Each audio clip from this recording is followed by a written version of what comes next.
Brad, you're looking good, even with your mask over there. Yeah, thanks. We've actually been tested pretty regularly over here since the NBA let guys back in to work out in the facilities, and we've had a few of our younger players back here for a little bit of time now, so it's been good. But yeah, it's you still want to make sure we're doing everything we can to be preventative. Is it crazy, Brad, that we are a month away from the start of the NBA season right now? Less than a month away. Yeah, I mean it's really wild. I mean, just coming back from Orlando, we were thinking that, and I think everybody thought that we were probably looking at a mid-January start. So there was always a chance that there would be a decision to start earlier, but usually when you say mid-January, that usually means later. You usually think, well, that's probably not going to happen. But yeah, so when we got the news a couple weeks ago that this thing might get ramped up even quicker, it does change some things. And, obviously with the draft, free agency, and then the first practice, with all the new COVID protocols, with all the facility requirements that we're going to have not being in a bubble. And they're all coming like memo after memo, rushed in. It's quite a lot of moving parts right now. And for our staff, it's we're pretty focused now on how we can best play. Because the majority of your team, and so you just kind of go from there. But prior to that, before the draft, before free agency, that's a little bit more difficult. Well, speaking of the draft, the apparent activity of the Celtics to us on the outside was something that is not always acknowledged on the inside in other years, was drafting for a need. I don't know whether Mr. Neesmith was the highest guy ranked on your board or the first guy ranked on the shooters, but you got a shooter. And I don't think it's a secret that it's something you could use. Yeah, well, we got two. Yeah, we got two. Both those guys can really shoot the ball. But yeah, Neesmith is big. He gets it off. He gets it off easy. He shoots it high. He can run off screens. I thought one of the things that I appreciated about watching him before the draft was the way that Stackhouse had run him off all the different actions and unique things, like you would run an ATO or you'd run off a set, and he could shoot it with his body weight going away from the basket. And there's just not a lot of guys that can do that, and make it at a highly efficient rate. And to shoot what he did, even in a short amount of games and a small sample with those level of shots, was a pretty impressive. Really bright guy and a worker. And I think he's got a lot of good basketball ahead of him. Obviously, the key is for him or anybody else coming in is how quickly can you make the adjustment to impact the game and add value to winning by doing what you do best, and learning to be able to manage those other areas as you're learning how to kind of survive in the NBA. And then Pritchard is just a tough little guy. He's not little. I mean, he's 200 pounds, strong, physical, and has all the shiftiness and all the different reads and all those things, and can shoot the ball as well. So we thought that was really important. You can never have enough guys that can put the ball in the basket. And we'll see how this all pans out. They don't get the benefit, Bob, of summer league, screwing up 3-on-3 games in August and September when no one else is here, and then going into practice. They have to go into practice next week. So that'll be quite an adjustment for these draft picks all over the NBA. Is there kind of Bob, the first time I ever heard Gordon Hayward's name, I don't know if Brad remembers this, but a few times when I would come to Butler, we would meet at a little coffee shop. I don't remember the name, but it was close to campus, like a cafe type deal. And you remember the name, Brad? Cafe Patachu. Is that what it was? So I would go by every year. Really, before Butler was even great, I would go by every year and see Brad and sit down with him and either his assistants. And one year he tells me, he's like, yeah, I got this kid coming in named Gordon Hayward. And I think he's going to be pretty good. And, you know, a tennis player, and his sister's a tennis player. And I'm like, yeah, whatever, you know, whatever. And then I saw them later that year. I came back for a game against, I believe it was Loyola. And Brad, I actually, it was so funny because when I left the gym, I called Danny and I said, Oh, I yeah. think I just saw a lottery pick. And one of the few times that I was actually right. I was going to say, not you many, can call it. not many. But you've had such a long relationship with Gordon, and for him to leave, I think you're probably happy in a sense. He got paid. He got paid a ton of money to go to Charlotte. But how hard was it to watch the last 3 years for Gordon? It's not how you drew it up. It's not how Gordon drew it up. Again, you've had that relationship with him that goes much deeper than that of a coach and player. Well, I can't talk about all the stuff with regard to decisions this week and everything else. So first and foremost, obviously, you know, known each other forever and had a great run. And he's been a heck of a pro all the way through. And I probably should leave it at that right now, and I'll have plenty of time to go into that at a later date. Fair enough. All right. Let's talk about a player that we know is going to be back with you and the organization for quite a while. And that, of course, is Jason Tatum. And I don't know, where do you start? I mean, what pleases you most about the way he's developed?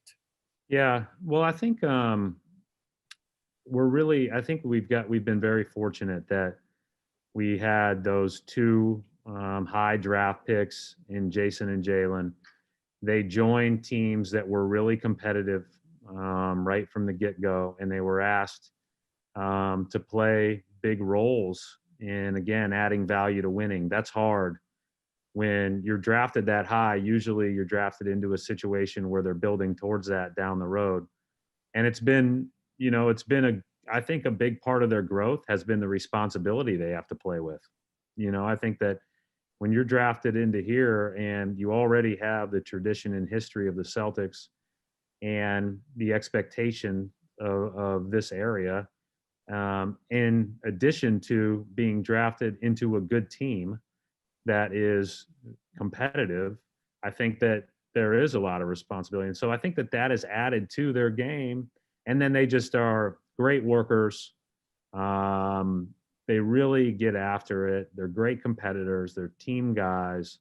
I mean, you guys know, been around them a lot, really smart. And, you know, for Tatum in particular, I think he came in, Bob, as a guy that probably was as ready emotionally and you know, as anybody probably have ever seen. We've had so many guys through, and I thought that Jalen also exceptionally high in that, and also so curious, and you just knew with the combination of all the things that they brought to the table that they would get better. I never thought, and I think that this is a real testament to them.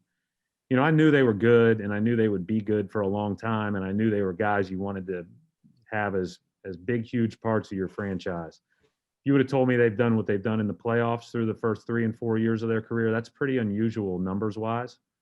But it's also just a reminder to all of us, like we've relied on them, like we've leaned on them. Like it hasn't been, you know, the age is the age. We need you to be great now. And those guys have embraced that, and it's been fun to watch them grow. But I think that responsibility that comes with playing here on a good team has helped that, because it challenges you. Do they compete in a friendly sense in any way? You know, do they Yeah. drive each other? They have a good relationship. They drive each other. I think they have brought out the best in each other. We thought that the combination of, you know, the way that they played and their strengths coming out as draft picks complemented each other well. And then you also had two very versatile wings. I mean, I think Jalen's best moments, his rookie year, often came when we had him in as a starting two when Avery was hurt. Now he's played as much 4 as he has a 2. Yeah. You know, he's so versatile. And Tatum plays all over the court the same way. So we knew that it would complement each other greatly defensively because they bring a lot of the same strengths, especially with their length and athleticism and versatility. Offensively, it just felt like it would really fit with Jalen's ability to powerfully drive, make the next right play, be physical at the rim. His finishing's improved. His shooting is great. And then Jason's he's always been able to find the bottom of the net. When the ball hits the net, it looks like it's supposed to. Jason is, among other things, the most famous father of a toddler that I have ever seen in my 50 plus years of covering the Celtics. And I mean that it's such an endearing part of his persona. How does that, I don't know, factor into making him the everything that he is? I mean, it's not a normal circumstance for a young player, to be in the specific circumstance that he is with Deuce. And it's not a show. He is a great dad. Like he's terrific. He loves Deuce. He spends every waking minute that he can with him. He always has him around. And, I think that was the tough part for everybody of being away, but you could tell when Deuce showed up at the bubble, that was like the best day of the bubble by far, for Jason. And I thought that was cool. He's a great dad. And I love the fact that, he's taken that responsibility as his number one, and he's good at it.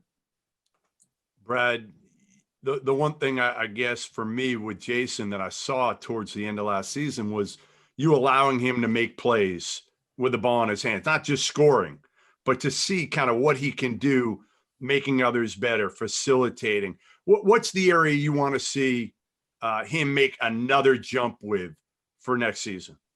Well, I think at this point it's about, there's always jumps to be made. I think, we talk often about getting a couple more easy baskets a game, whether that's off a curl, whether that's off a cut, whether that's off a back cut because you're being overplayed, or off an offensive rebound or running in transition and getting a layup.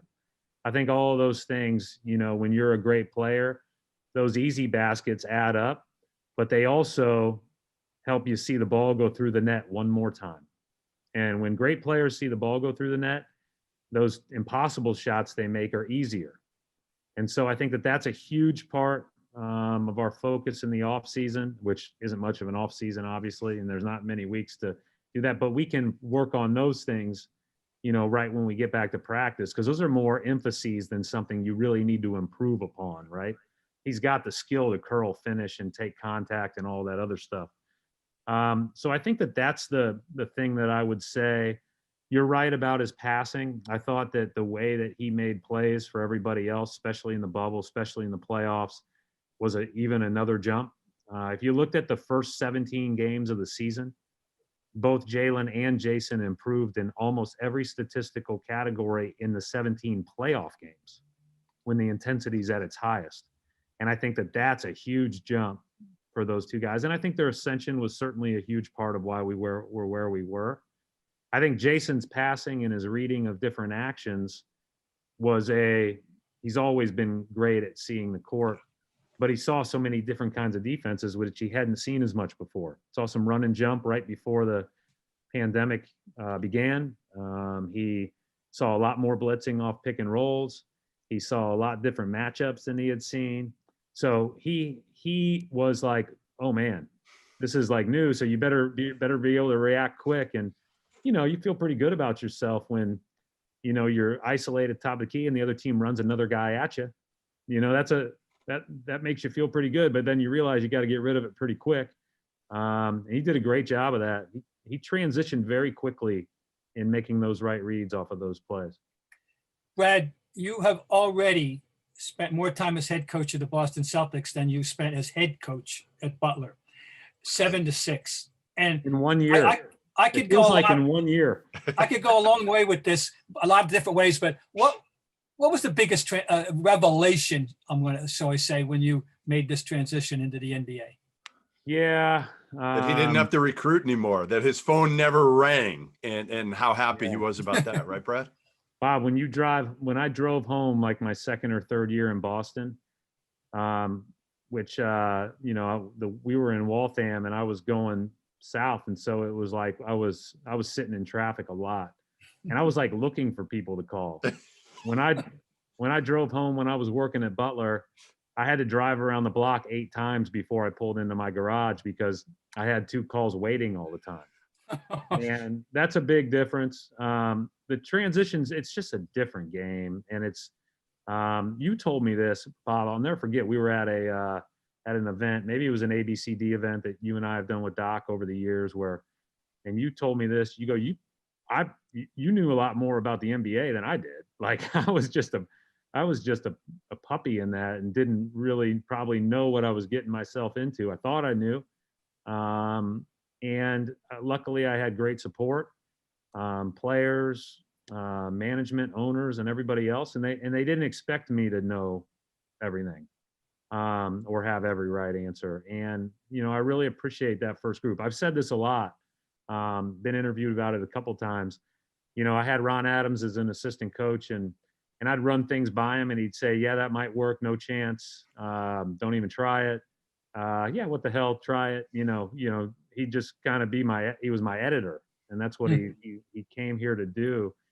That was really helpful and impactful. And then, I'd say all the time, we used to try different things that we had tried at Butler. And, one of the things was we'd try some zone at different times. And the guy who really embraced it was Rondo. And that really helped sell it to not only that team, but the rest of the teams. And I thanked him for that when I ran into him in the elevator in the bubble and a couple of times. I just think that those are, without, Gerald Wallace accepting not playing at all, without Rondo being what he was to me, without those 42 guys that came through in those first 18 months all being willing to give us a shot, we probably don't, stay around. And so I appreciate them for that quite a bit.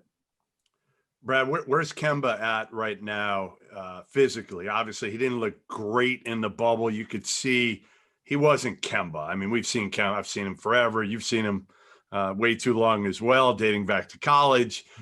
Where's he at right now, and how much do you have to manage him with the short layoff in the offseason? Yeah, he's working exceptionally hard on just continuing. The key to this whole thing with him is just strengthen the knee. And so just continuing to take this opportunity when we're not playing, when we're not practicing, to really focus on that. Very similar to what we did at the beginning of the bubble. I think that there will be a transition like that because of the shortened season, the shortened off season. I don't expect, it'll be some time before he's going full speed for us, for sure. Meaning that he might miss the beginning of the season, Brad?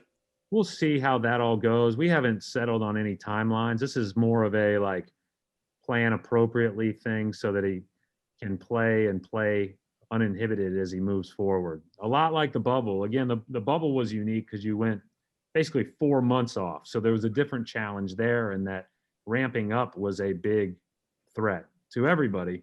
But certainly if he had a situation like his where if he goes too fast too soon, that probably wouldn't have been good. Here you're just too soon to the season. Yeah. And so I anticipate, again, we'll be slow with him as the season starts, as practice starts. Brad, I proclaim myself to be the regional president of the Marcus Smart fan club. And I once wrote that given all the good things he does, it's okay with me if he wants to occasionally try to kick the ball in the basket from outside the arc. How does Coach Stevens balance off that offense-defense dichotomy with Marcus Smart? Well, Marcus has an unbelievable competitive spirit, as you know. That's why you're the president of his fan club. He's a home run hitter. He is, the way that he plays is contagious. I think that the way that he defends has been well documented. It makes everybody else around him better. And, I think that the positives of that are 99.999 to 0.001, right? And I think that ultimately he's gotten better in his ability to make plays, make shots. I think his offensive game has really improved. He's just improved as a player. I think he's a better player than he was 6 years ago. He's a better player than he was 3 years ago. And we're going to need him to continue to do that. We're going to need him to continue to improve. We're going to need him to continue to be a guy that does all those good things. And, you know, he can swing for the fences in several times a game. And there will probably always be a couple, Bob, where, you know, you probably should have let that curveball go. Right. But, you know, I think that there's a reason why he's won as much as he has. And, you know, I think it's really important that he knows that we all believe in him. And I think it's really important that he plays with unbridled confidence. But I do think that part of that step as to everybody's next level is just being able to manage that even a little bit more every year. And so we have utmost confidence that he's going to be an incredibly impactful player, because that's all he's been since he's been here. We have utmost confidence he's just going to keep improving. And that's part of the improvement. So you've given Marcus the green light to shoot the three. You've allowed Daniel Tice to shoot the three. Would you let Bob Ryan have the green light to shoot the three? Well, I've never seen him shoot it. Daniel Tice shot 40%, didn't he? Like 2 years ago, he didn't shoot. I know. It as well last Listen, year, you but know how much I love you. You know how much and Bob. Listen, Bob is going to get on you more than even I am. That you'd let everybody let it fly. Which, listen, to each their own. Yeah. I'm not sure I would give Daniel Tice the same green light. Or Marcus Smart's a different guy to me because he guards like he does. So to me, you do whatever the hell you want as long as you're guarding the way Marcus Smart does. Bob Ryan shot, I wouldn't give him the green light. No, I was out of the Chris Ford school. I'm a one-hand set shooter. And in fact, I did have 3-point range, but I would need a little time to get it off. Yeah. If there was a strong closeout, I would have been in trouble, Brad. So that, I need a lot of space, but I would have cranked them up there, believe me. One of the things, I think we'll all take you a layup, Bob, first, and we'll all take you getting fouled and 2 free throws first. And then after that, if you're open from the corner, let it fly. Yeah, that's very well. Well, let's talk about this for a second. You were like, you had to have been raised the old school way in Indiana of, the game is inside out to start. And that's the way we were all taught the game was. It was inside out. And so we all know what it's become. Did you have any little hesitation in transitioning yourself into the philosophy of the modern NBA with the 3-point shot?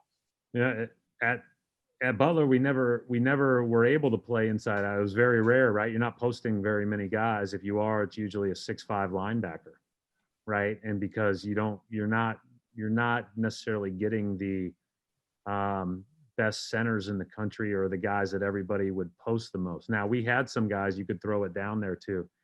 But even then, when you look at a post up and what it is, just from an efficiency standpoint, there are plenty of times where a post is a great play, but the post is not as big of a threat as, a cut to the rim, as a finish at the rim off the drive, a, multiple movement, multiple pick and roll possession, a inside out play. And so I think it's changed a little bit from the standpoint where I do think the game is desired to be inside out by every single one of us.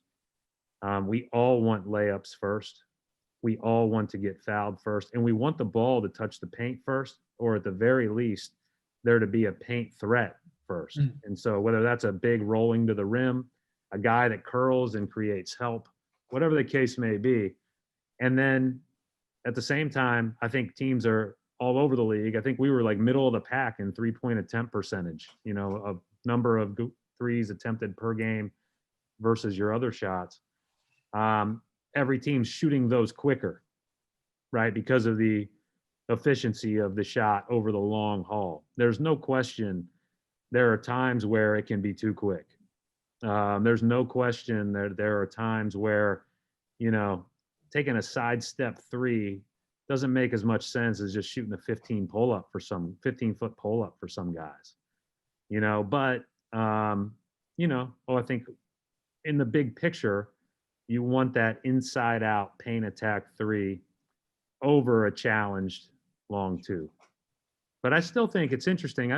We're talking about posting a little bit more as we look at our roster and look at who we would play where and everything else. And there's, playing off the pass off the post and playing off cutting off the post, I think have been things that you saw, back in the day. And one of the reasons why, as you know, Bob, the Celtics played inside out so well so long is they had great players to throw that ball to. And they demand double teams, and those guys were willing passers to make the right play out of it. I think it's safe to say that there has not, since McHale and Parrish, been a comparable duo of low post greatness on the same team. The game has evolved away from it, of course, but the sheer talent. If you showed videotape, to some kids today of that, it'd be like looking at outer space. They wouldn't believe that actually happened. Well, you watch, and we all, I'm sure, at the start of quarantine, especially those of us, all three of us living in this area, when you turned on the TV at night, it wasn't live games. It was games from the 80s. It was games from before that. And we just came in here and we were Zooming and asking Danny, like, Danny, how did you guys score with nobody was standing outside the three, so there was less space. Right. Everybody was bigger. And that just tells you how good those guys were scoring in the post and how good they were cutting and how good they were passing. I loved watching. It was fun to watch those games with Walton throwing those passes over his ear, and McHale had every move, and Parrish doing what he did. And obviously Bird could post a matchup. Like, that was fun to watch. But I do think that, we've looked to post our wings at different times over the last few years. And we'll probably do a little bit more of that as we enter this season. Brad, how much are you aware? I was on a radio station the other day defending you. Some guys were defending you as well on the radio show. Some guys were killing you. Like, he can't win the big one. And I tweeted out something the other day. I'm like, 7 years, 3 Eastern Conference Finals, 1 Eastern Conference semi, all in the last 4 years, by the way. You know what I think of you as a coach. I hope you do. Forget about the person, the character, all that. But I'm defending you here, and I'm thinking to myself, like, what is wrong with people here? How much are you aware, and how much do you view last season, how it ended, as a disappointment, if you do? Yeah, I mean, listen, everybody's entitled to their own opinion, and that is what it is. And, I don't wake up every morning hoping that 100% of the people that I come across on a day-to-day basis think I'm a great coach. That doesn't really even cross my mind. I'm just trying to do the job that I am lucky to have as well as I can. And that's that. I was really, I think that we've been really fortunate to be in the mix. And I think one of the things you want to do is give yourselves a shot. I think when you look at last season in its whole, and it was a long season, right? If you would have told me we ended where we were at the start of last season after losing what we lost, I would have said that was a hell of a run. Yeah. And when we were in it, like you always are when you're in it, and it ends earlier than you want it to, which is obviously, unless you win it, going to end earlier than you want it to, then, there's that sour taste that's left in your mouth the rest of the offseason. And listen, we did not play our best basketball in some parts of that Miami series. We did play well in other parts. I said this after they beat us. They were a better team. They deserved to represent the East in the way that they played, in the way that they executed all the way through the game on both ends of the court, and they deserve that. And I don't want to take anything away from them when I say that we didn't play our best. But we all know that we need to play better, and we will do everything we can to do that. But as far as I understand the expectations here. I understand that. And I also understand how hard it is to win. And I'm just going to keep doing my best. And as I've said all along, when you're in this, you learn pretty quickly, with the excessive praise that's undue and the criticism that it doesn't really matter. You've never really had the criticism. I mean, honestly, like Butler, you never really had it. A little bit here in Boston, but not a whole lot, right?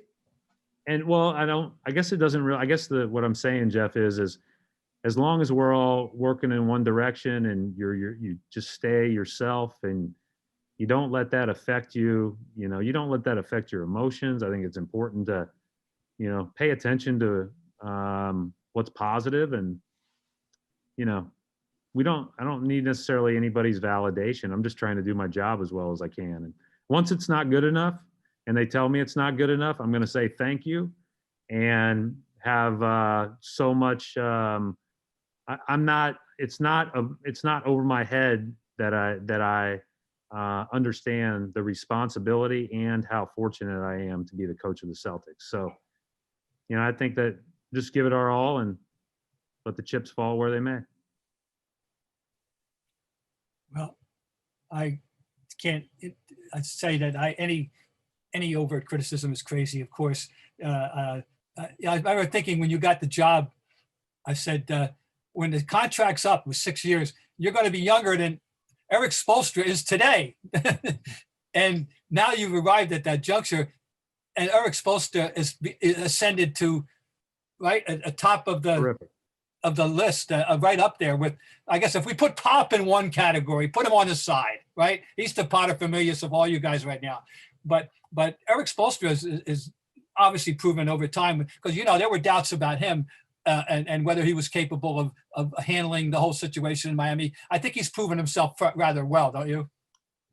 So this is, I could not respect him more. He's an amazing basketball coach, but he's such a humble guy, and I didn't know Eric. I don't know Eric all that well, except I passed him on a walk in the bubble every day for 95 straight days and multiple times. And he's just he's a good person, and he's done a hell of a job.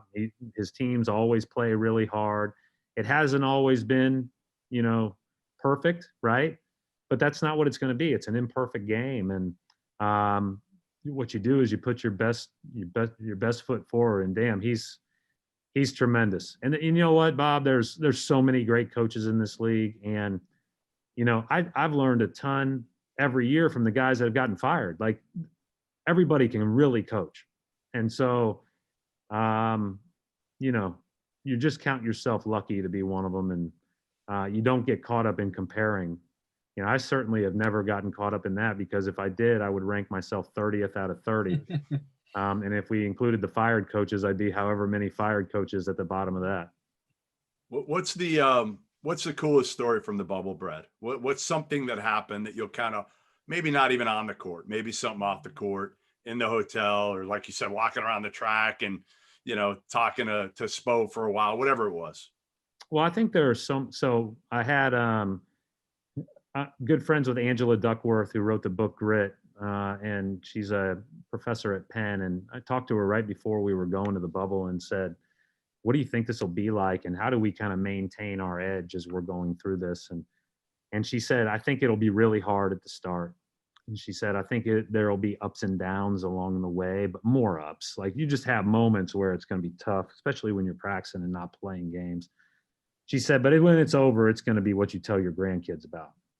And regardless of result, I'd say that's probably going to be the case, because it really was a incredibly unique experience. I'd say the two things, I'll give you one on the court and one off of it. So I'd say off of it was the whole week when Jacob Blake was shot in Kenosha and the Bucks decided not to play, and then everybody followed suit.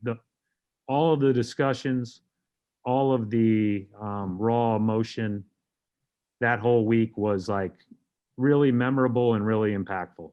And I think that the players and coaches and everybody else that went down there with the idea that it was really important to not only play well and find joy in the game you love, but also to use this platform to inspire.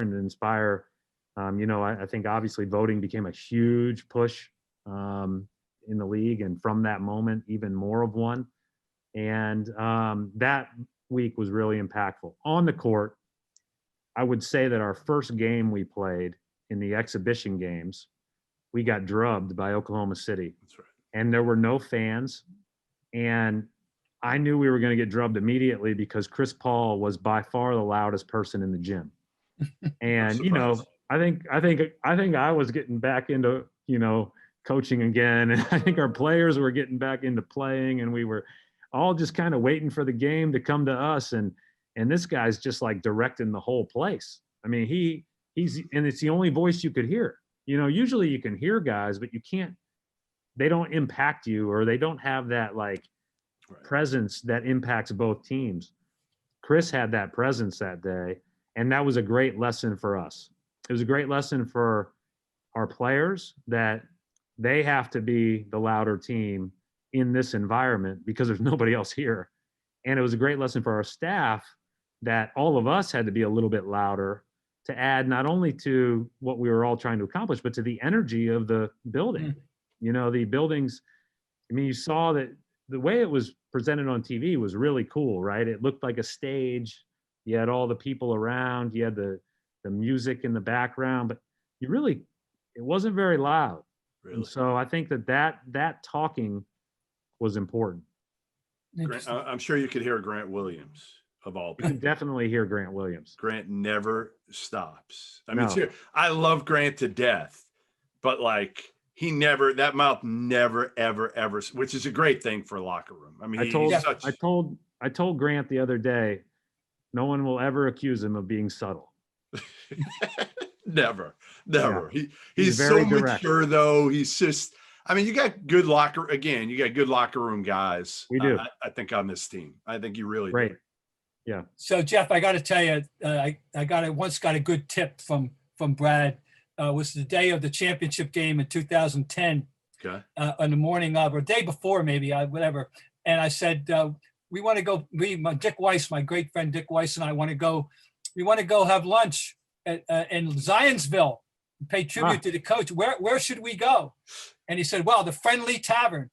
So it was an excellent tip. We went to the Friendly Tavern and had an excellent lunch on that day. So I thank you for that tip. So if you're ever looking for a good tip, you know, he'll give it to you. Friendly Tavern.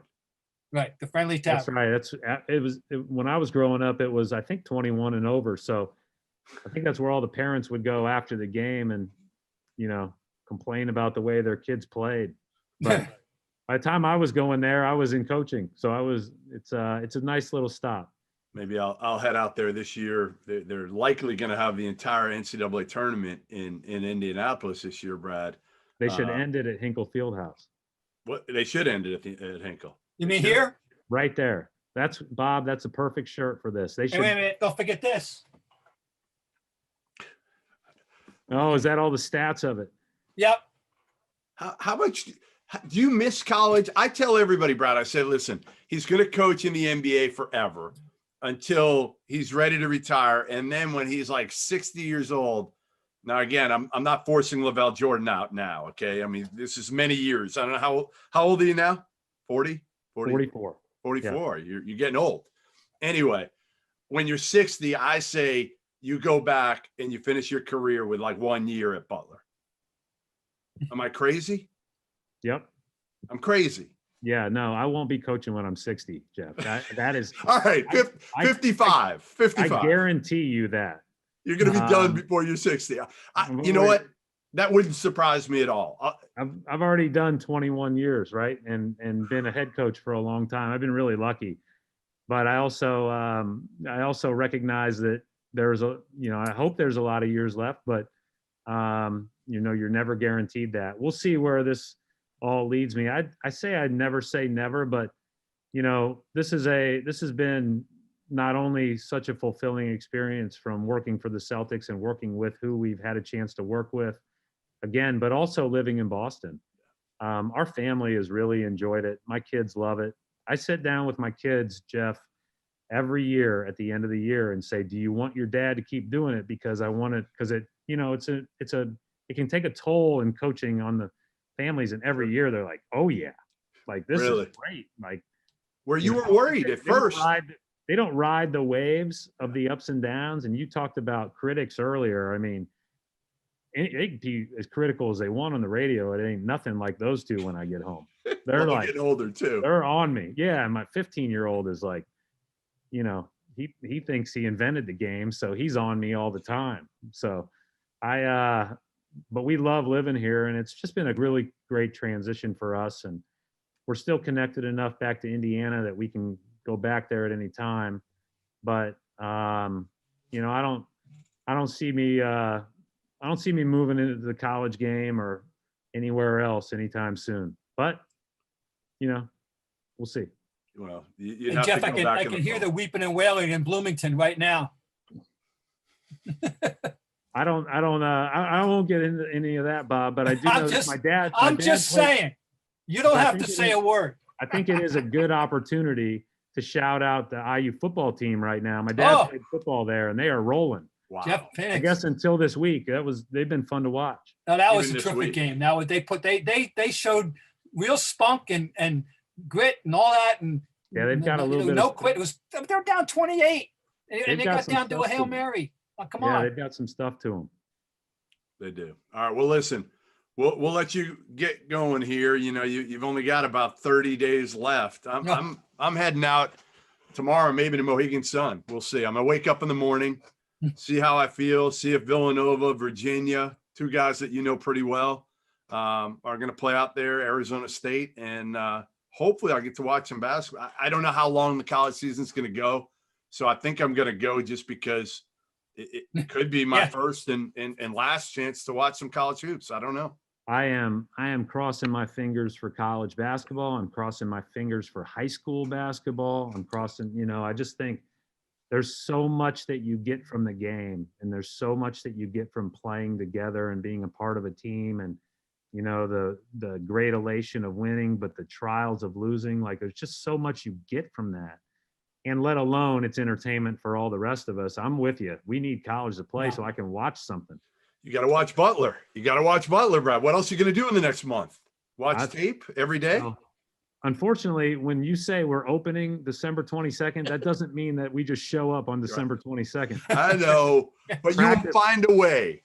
You will find a way to watch Butler games. Yeah. The most important time for a coach is right now when you're planning for practice in that training camp, because you got to get those 3 weeks right.